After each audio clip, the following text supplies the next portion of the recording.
capacidad que tienen o la característica que tienen estos receptores es que tienen autofosforilación. ¿Ok? Entonces, miren ustedes acá, estas son las dos unidades beta, ¿ok? Y unidas con la unidad alfa también a través del puente de sulfuro. Acá hay uno y aquí hay otro, ¿ok? Y el dominio intracelular, miren ustedes, en esta zona es que ella tiene la actividad catalítica. Entonces, aquí vamos a encontrar tirosinas. Recuerden que son aminoácidos, ¿ok? Y esos aminoácidos son capaces de autofosforilarse. Pero ¿cómo lo hacen? Lo hacen de forma cruzada, ¿ok? La tirosina de este lado fosforila a la de acá, y la de acá fosforila a la de este lado. Y así, usando siempre la energía del ATP. Entonces, esta porción que ven acá, ¿no es cierto? Es una especie de asa, es una asa reguladora. Y esta es la porción carboxilo terminal. ¿Ok? Entonces, como ven ustedes, este tipo de insulina, de receptor de insulina, lo vamos a encontrar en el tejido adiposo, en el hígado, en el músculo, en el páncreas, ¿ok? De esta manera. ¿Okay? Y lo que quiero que prestemos atención ahora es las vías de señalización, estas son las más importantes evidentemente, ¿no? En toda la economía de nuestro cuerpo, que tiene que ver con el metabolismo celular y también con la proliferación de las células. O sea, maneja dos tipos de procesos. ¿Ok? Y entonces, aquí tenemos, son dos vías, como les dije. Acá, por ejemplo, tenemos la insulina, se une al receptor. El receptor de insulina va a fosforilar, miren usted, porque ya está fosforilada, ¿ok? Fosforila a este sustrato del receptor de insulina. ¿Ok? Entonces, hay dos vías. Esta vía que ven acá es la vía de señalización del PI3K. Es una de las vías, la de fosfatidina, el 3 quinasa, ¿ok? Es una de las vías más importantes que tienen que ver con el metabolismo celular, ¿ok? Lo vamos a ver, esta vía la vamos a ver casi en todas las células de nuestro cuerpo, ¿ok? Y tiene que ver con el metabolismo de la glucosa, tiene que ver con el metabolismo de los lípidos, ¿ok? Metabolismo de la glucosa y metabolismo de los lípidos. Pero también, es cierto, ¿ok? Una alteración de esta vía puede producir enfermedades como el cáncer y la diabetes. ¿Okay? Un problema en esta vía tiene que ver con el cáncer y con la diabetes. Y la otra vía, ¿no es cierto?, es la de MAP quinasa, esta de acá. ¿Sí? Esta de acá es el MEC-ERG, y esto tiene que ver con la proliferación celular. Entonces, por esta vía maneja la proliferación celular y por esta vía maneja todo lo que tiene que ver con el metabolismo, ¿ok? Tiene que ver con la producción, metabolismo de glucosa y metabolismo de lípidos, ¿ok?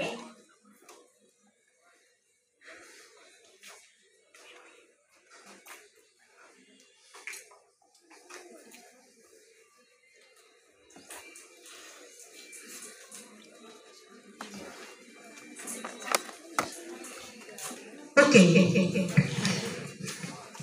Entonces, miren, lo que quiero que vean, que aquí hay varias vías. ¿Sí? Esta vía de señalización PI3K, fosfatidina, 3 quinasa, ¿ok? AKT, ¿sí? Va a poder trabajar sobre la vía de esa molécula, mTOR.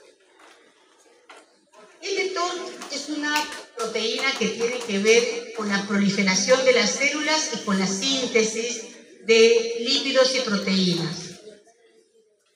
Una de las vías que se activa cuando se inhibe mTOR es justamente la macroautofagia.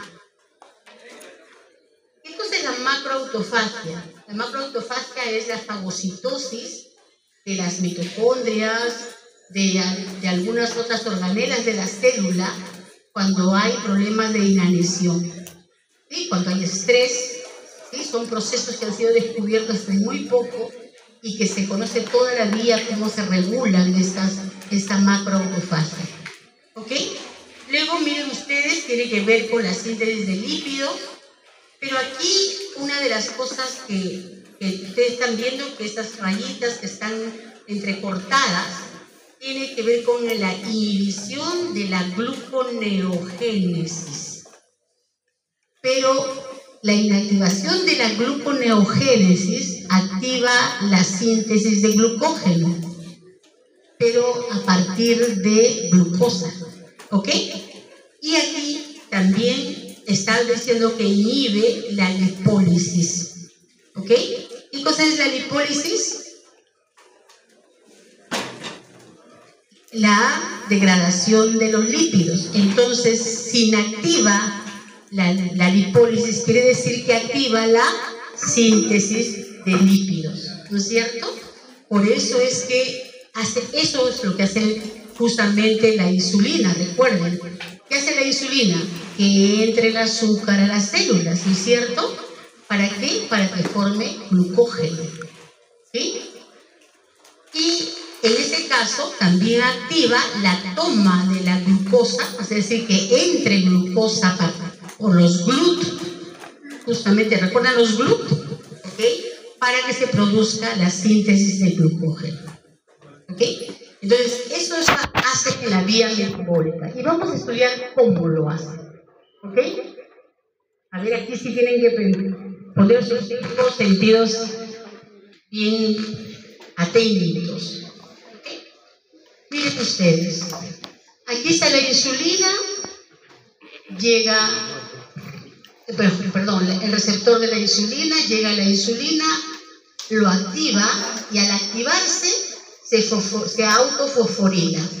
O sea, los receptores de insulina se autofosforilan. ¿Okay? Una vez que se ha autofosforilado, a su vez fosforila a esta molécula que se llama sustrato del receptor de insulina. ¿Sí? Ahí lo ven. Entonces, este sustrato, receptor de la insulina fosforilado, va a tener un lugar adecuado para que se pueda unir esta enzima, ¿sí? Y esta enzima se llama fosfatidil-inositol 3 quinasa. Esta de acá se llama así, fosfatidil-inositol 3 quinasa, que tiene dos unidades. Una es la reguladora y otra es la enzima propiamente. ¿Sí? Ahora, ¿qué va a hacer esta fosfatidil-inositol 3 quinasa? Ya ustedes están viendo que lo que va a hacer es fosforilar, ¿no es cierto? ¿Qué fosforila? A esta molécula de lípido, escúchenme bien, que está en la membrana citoplasmática, ¿sí?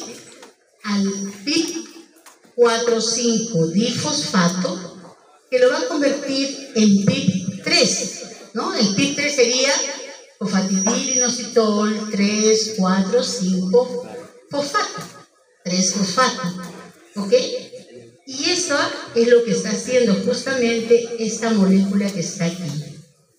Una vez que esto se ha transformado en PIP3, ¿no es cierto? Esta va a tener sitios de unión para quién. Como ya está fosforilada, se va a unir a este PIP3, se va a unir el AKT. ¿Sí? Este AKT, recuérdanlo aquí, acá, PIP3K, AKT. ¿Ok? ¿Estamos, no es cierto? Bien. Ahí está. PIP3, ¿no es cierto? Más AKT. Pero a su vez esa tiene otros sitios donde puede unirse el PDK1 y el PDK2 que mejoran la actividad del AKT y están fosforiladas. Entonces, miren, ¿ves? ¿Qué es lo que está haciendo esta molécula? Lo que les expliqué hace poco, ¿no es cierto? Va a usar diferentes sustratos. Por un lado, el mTOR, acá está, fosforila al mTOR, ¿ok? Y al fosforilar al mTOR, ¿qué pasa? Aumenta la síntesis de proteína. Si vamos al esquema anterior, lo mismo. Acá, perdón. ¿Sí? ¿Qué más? Va a inactivar a FOXO. Lo fosforila y lo inactiva. ¿Ok? ¿Y qué va a hacer FOXO? Va a inactivar la adipogénesis. ¿Sí? ¿Ok? Como la inactiva, entonces va a subir la síntesis de lípido. ¿Ok? Por eso, esta vía es muy importante para regular el metabolismo energético. Por eso es que la insulina es tan importante. Recuerdan ustedes, ¿no? ¿Qué pasa con la gente que tiene diabetes? Que no tiene una buena cantidad de insulina, ¿no es cierto? ¿Ok? Entonces, todo lo que está alterado en esas personas. Por el otro lado, miren ustedes, va también a trabajar sobre la caspasa 9, que también la va a inhibir al fosforilarla. Mira, la fosforila, ¿sí? Pero ¿qué pasa? Disminuye la apoptosis. ¿Ya? Inhibe la caspasa, por lo tanto no hay apoptosis. ¿Sí? Y en el caso de la GSK3, que es esta otra molécula que está aquí, ¿no es cierto? Porque no le han puesto la AS1-160, que la vamos a ver acá. Ella, mira, también es inhibida al fosforilarse, pero como ella lo que hace, ¿no es cierto?, es inhibir la síntesis del glucógeno. Al estar inhibida, ¿qué pasa? Aumenta la síntesis del glucógeno. Se está inhibiendo, igual que acá, ¿ok? Igual que acá. Entonces, aquí en este caso, como inhibe, ¿no es cierto?, la síntesis de glucógeno, aumenta. ¿Qué cosa? ¿Qué aumenta? El glucógeno. No, si están inhibiéndolo, ¿qué va a pasar? A ver, de nuevo. Este es AKT. AKT inhibe a esta enzima al fosforilarse. ¿Sí? Esta, escuchen, esta cuando no está fosforilada, inhibe la síntesis de glucógeno. Pero como la está inactivando, va a aumentar la síntesis de glucógeno. ¿Sí? ¿Sí? ¿Sí? Bueno, ok. Ahora, quiero que miremos al otro lado, ¿sí? Vamos a ir ahí igual está explicado todo eso, todo está explicado. Aquí miren ustedes, miren, esta es la AC160. ¿Y por qué lo he puesto en un esquema aparte? Porque no estaba en el esquema anterior.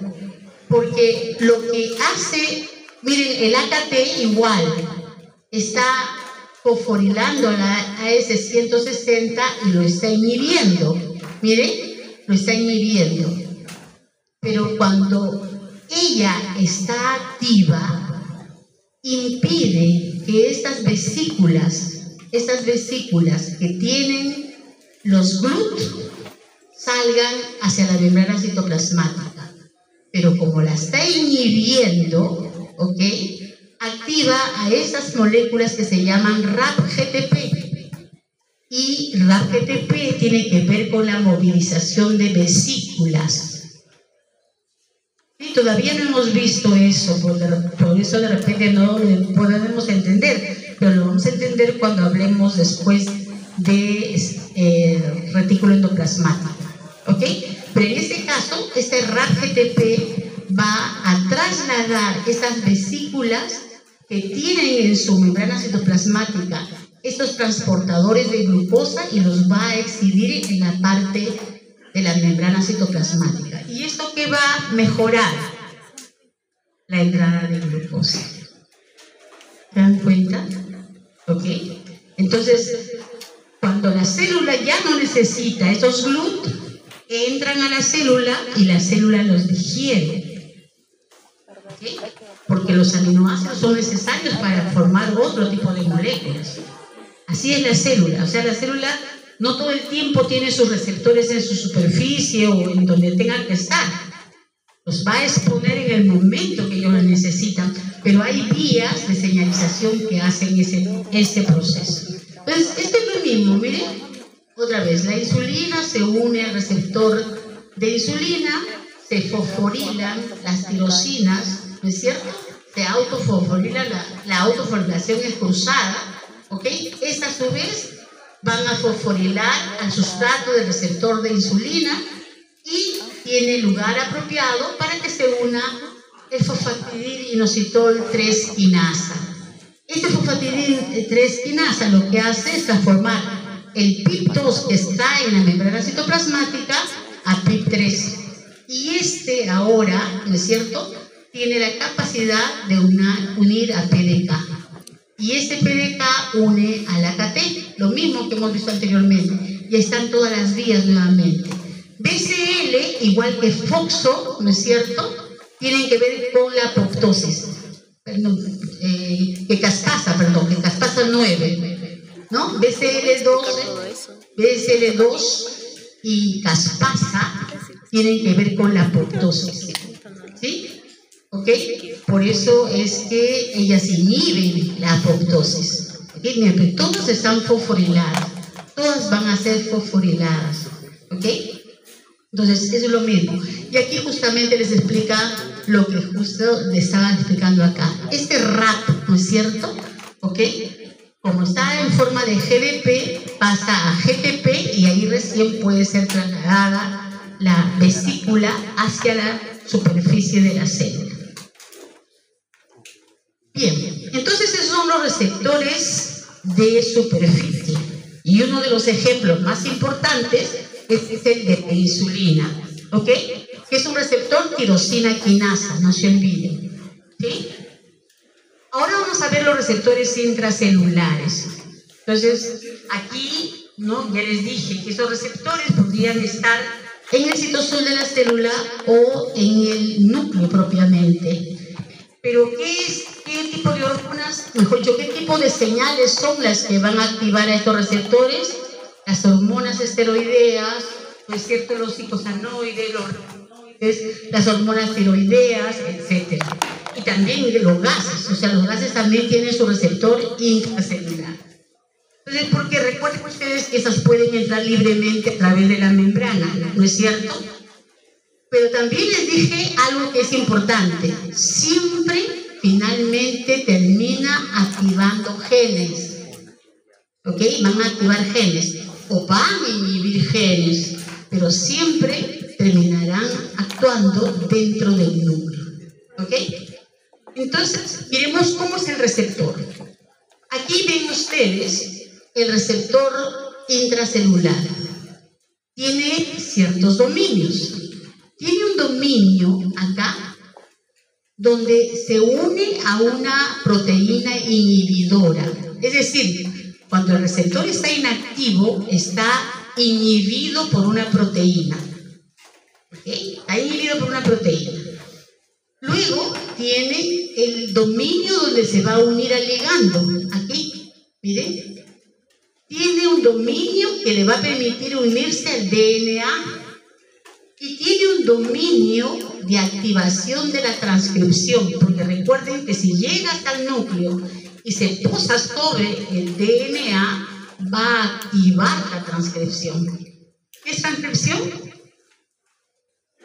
El paso de DNA a RNA mensajero, ¿no es cierto?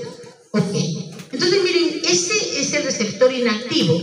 Pero ¿qué pasa cuando está activo? De aquí, ¿no es cierto? Perdón, aquí se ha unido el ligando. ¿Se acuerdan que aquí era el lugar donde se unía el ligando? Se une el ligando y eso permite que se desacople del inactivador y más bien se una a una proteína coactivadora. Entonces, miren ustedes, este necesita un inactivador para estar dentro del citoplasma o dentro del núcleo sin que se una nada, ¿ok? Y en el momento que se une con su ligando, necesita de un activador. Pues solo no funciona, no es como los otros que hemos visto anteriormente. ¿Ok? Ahora bien, entonces aquí vamos a ver el modelo general, podríamos decir así, ¿ok? Entonces, yo tengo aquí el ligando, aquí está el receptor. Mi receptor está inhibido por esta proteína que se llaman chaperonas, ¿no? Pueden ser diferentes tipos de chaperonas. En el momento que se une el ligando, miren, se libra de las chaperonas, ¿ok? Puede entrar solo al núcleo o puede entrar y luego dimerizarse. Generalmente ellas funcionan dimerizadas, ¿ok? Entonces miren ustedes, ahí está dimerizada, aquí está solita, pero lo importante es que ella se va a unir a un elemento de respuesta que va a existir en el DNA. O sea, yo tengo aquí el gen donde este va a actuar, ¿no es cierto? Porque puede trabajar como un factor de transcripción, ¿ok? Trabaja como un factor de transcripción. Entonces, se une a una zona del DNA que se llama elemento de respuesta a la hormona o lo que fuese, ¿no es cierto? El elemento de respuesta. Y, por supuesto, se produce la transcripción. O, en otros casos, se puede unir a un cofactor, como les decía, acá está unido al cofactor. Acá se une, miren ustedes, está unido al elemento respuesta y luego se une al cofactor. Tanto estando en forma dimérica o como estando en forma monomérica, tiene que unirse al cofactor. ¿Ok? Entonces, este esquema es del Albert, si no me equivoco. A ver, acá que vean cómo se da la respuesta primaria y respuesta secundaria después que se ha unido el ligando al receptor. ¿Ok? Hay respuesta primaria y respuesta secundaria. En este caso, miren, acá yo tengo la hormona, aquí el receptor, que puede ser una hormona esteroidea, ¿ok? Se une con su receptor y ya tengo la hormona.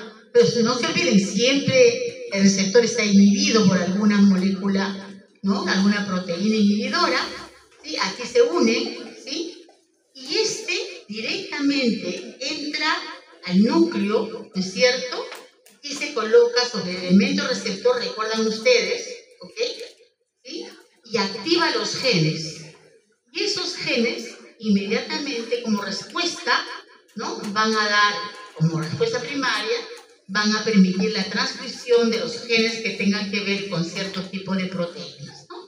Y aquí está directamente, ha producido este tipo de proteínas, ¿ok? Esa es la respuesta primaria. Pero en otros casos, estas proteínas que están acá inducen nuevamente o trabajan nuevamente activando otros genes, ¿sí? Y esos, ¿no es cierto?, van a replicar o van a traducir genes para sintetizar otro tipo de proteínas. Entonces aquí ya no hay una respuesta primaria nada más, sino una respuesta secundaria, porque se está activando otros genes, pero ¿quién las activa? Las que fueron obtenidas al principio. ¿Sí? Sí. Ok. Entonces, hay respuesta primaria y respuesta secundaria. Bien, un ejemplo. Vamos a ver un ejemplo. Vamos a ver el ejemplo de un glucocorticoide. Ejemplo del glucocorticoide. Ejemplo del glucocorticoide, chicos. Cortisona, ¿no es cierto? Ok, entonces miren, aquí tenemos el receptor que está inactivado por esta chaperona. Esta chaperona es la HSP90, ¿ok? Entra el glucocorticoide porque atraviesa la membrana citoplasmática y se une con el ligando. Pero no entra solamente a un receptor, sino a otro receptor. Entonces se dimeriza. Recuerden que dije yo que a veces necesitaba dimerizarse, ¿ok? Ahora está activo. Ya la chaperona se fue en el momento que entró el ligando. Esta es la membrana del núcleo. Estos son los poros nucleares. Y a través de los poros nucleares entra este dímero. Es decir, el receptor con su ligando entra y se coloca sobre la zona, ¿no?, del receptor del gen aquí. ¿Sí? El elemento receptor, ¿recuerdan? Hay un elemento receptor del gen. Y en ese momento, ¿no es cierto?, se coloca sobre ese dímero un activador, que en ese caso es la histona acetiltransferasa. ¿Sí? Histona acetiltransferasa. Y eso, como es el coactivador, ¿no es cierto?, ¿ok?, lo va a activar ahora la transcripción del gen, ¿no? Y ahí está el gen, que va a ser leído justamente, ¿no?, porque esta molécula funciona como un factor de transcripción. ¿Sí? ¿Está claro? Allá atrás, señorita de mascarilla, si yo le saco aquí a alguien, ¿me lo puede explicar? Porque esa es la idea, ¿no? Hemos entendido. A ver, continuemos. Si nos sobra tiempo, ya saben, van a venir para acá. Ahora vamos a explicar cómo funciona una hormona tiroidea. Todo el mundo ha escuchado, ¿no? Últimamente hay muchos problemas de tiroides, ¿sí? Gente, primero hipotiroideas, otras hipertiroideas, luego las cambian y las vuelven hipotiroideas, pero siempre hay problemas con esa hormona, ¿no? Y además recuerden que hay un cáncer de tiroides. Entonces, recuerden que la tiroides es una glándula que produce T3 y T4. ¿De acuerdo? ¿Ok? Triyodotironina y tetrayodotironina. ¿Sí?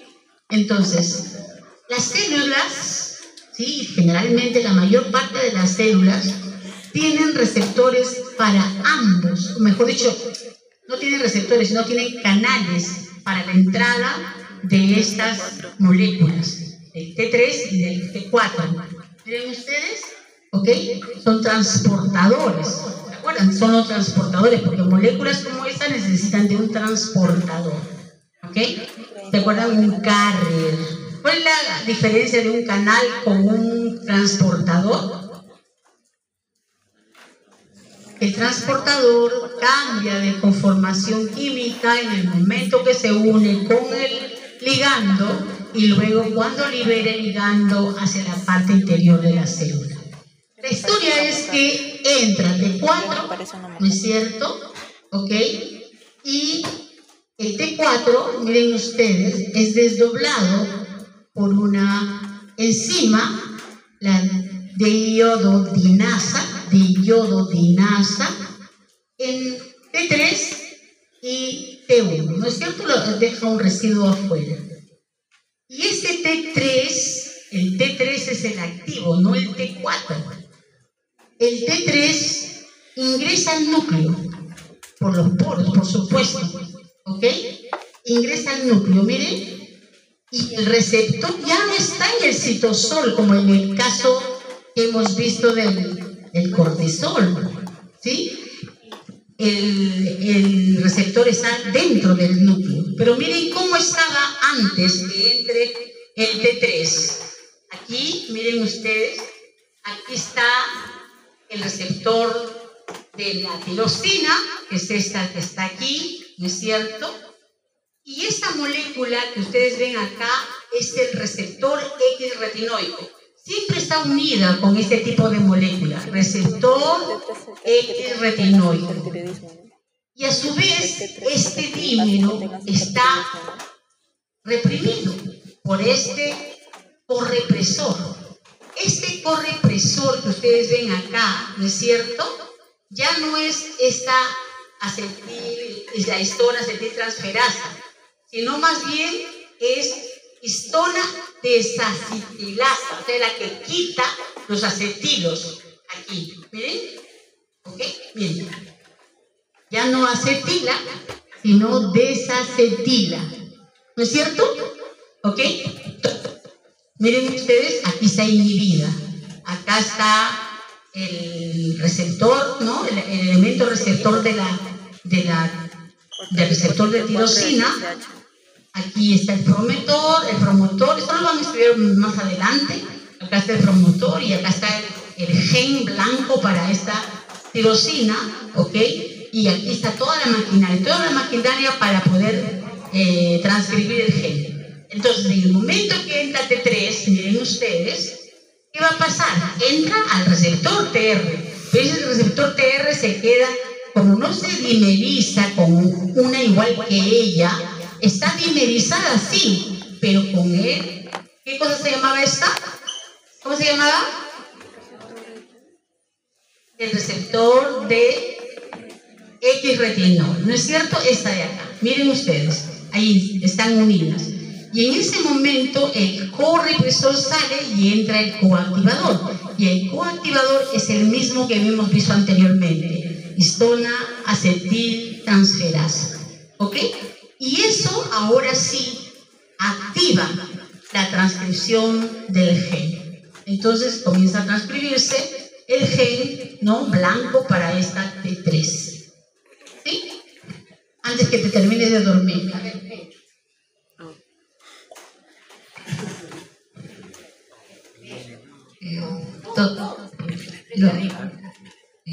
receptor intracelular tipo 2 de la hormona tiroidea.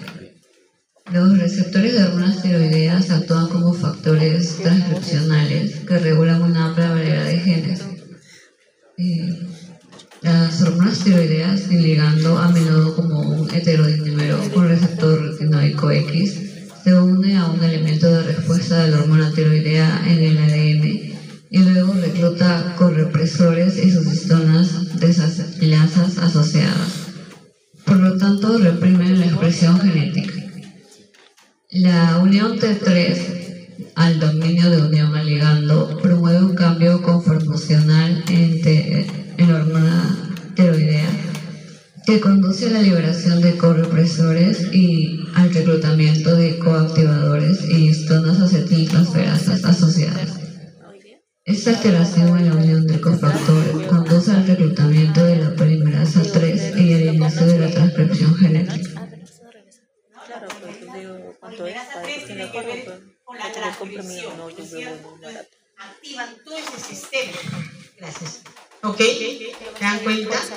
Bien.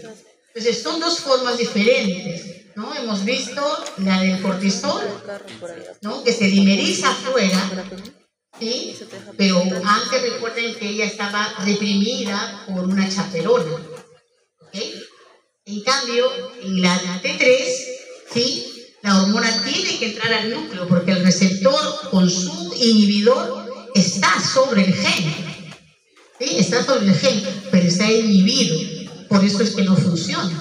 Es un factor de transcripción que está inhibido, pero cuando entra el T3, ¿no? Se activa y por lo tanto cambia su conformación. Vimos en la primera imagen, ¿no es cierto?, cómo cambiaba la conformación para que salga el correpresor y entre el coactivador. En este caso, se activa la transcripción y por supuesto todo lo que se necesita para que se pueda sintetizar, ¿no?, una determinada proteína va a tener que ser reclutada en ese momento. ¿Ok? Y entre estos, por supuesto, la polimerasa, ¿no? Polimerasa 3. Bien.